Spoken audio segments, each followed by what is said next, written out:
match de championnat, c'est une victoire. Que penses-tu de cette rencontre ?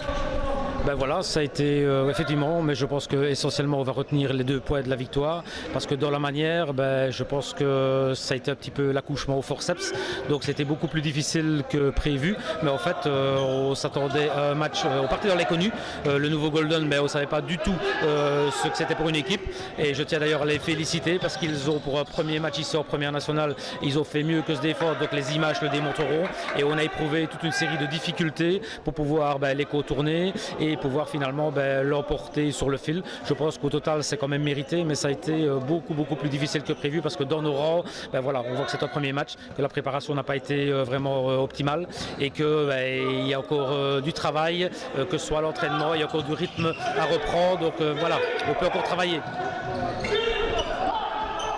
Alors, la saison passée, l'équipe avait été fortement remaniée.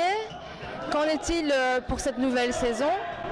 Oui, donc en fait l'année passée on était carrément reparti d'une feuille blanche, à part les 2 fidèles, le coach, le staff et Julien Crêpe dans les perches. Cette année on a au moins pu garder l'ossature de base de 6 joueurs. Et alors qu'est-ce qu'on a fait ? On est allé chercher en fonction de chacune des lignes de recrutement relativement jeunes, dont certains avec de l'expérience, d'autres pas du tout. Donc on a repris 5 nouveaux joueurs et alors on a essayé d'amalgamer l'ensemble entre les anciens et les nouveaux et on va dire que ça se déroule pas trop mal, voilà, mais il y a encore une habitude à prendre, des automatismes à retrouver, mais je vais dire que voilà, on est optimiste, on n'a pas fait le monde en un jour et voilà, donc on a gagné, c'est pas trop mal et c'est optimiste pour l'avenir. La saison passée, vous étiez candidat au play-off. Je crois que dans l'histoire de Flémal en première nationale, c'était une première. Oui, voilà, donc effectivement, on ne saura jamais quel aurait pu être le verdict final. Effectivement, lors de l'arrêt des compétitions, il restait 6 matchs à jouer. On était à la porte des play-offs et on devait encore se rendre à Serbrook, donc chez le 4e. Voilà, donc on était plein de feu, on était dans le mouvement, on était, voilà, ça jouait vraiment bien. Donc on y croyait et on jouait la carte à fond. Maintenant, voilà, le destin, on a décidé autrement, mais avant tout, moi ce que je peux d'abord me féliciter, c'est que toutes les personnes de notre entourage sont jusqu'à ce jour, et je croise les doigts pour que ça continue, sorties indemnes de cette épidémie là qui nous a accablés vraiment tous.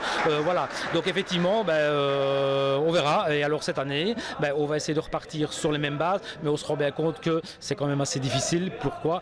Parce que il y a quand même eu pratiquement 5 mois d'arrêt complet, une préparation de 2 matchs amicaux, 2 entraînements, donc ce n'est pas encore vraiment le top, et alors on va peu voir ça, et je pense qu'il faudra le temps. Donc tout compte fait, pour nous c'était une opportunité, c'était le calendrier a bien fait, le hasard a bien fait les choses, parce que rencontrer une équipe qui normalement n'est pas annoncée comme un des cadors de la série, pour nous c'était tout profit, et on l'a vu parce que je pense qu'on serait tombé sur une des grosses pointures de la division. Je pense que le résultat aurait été tout autre aujourd'hui.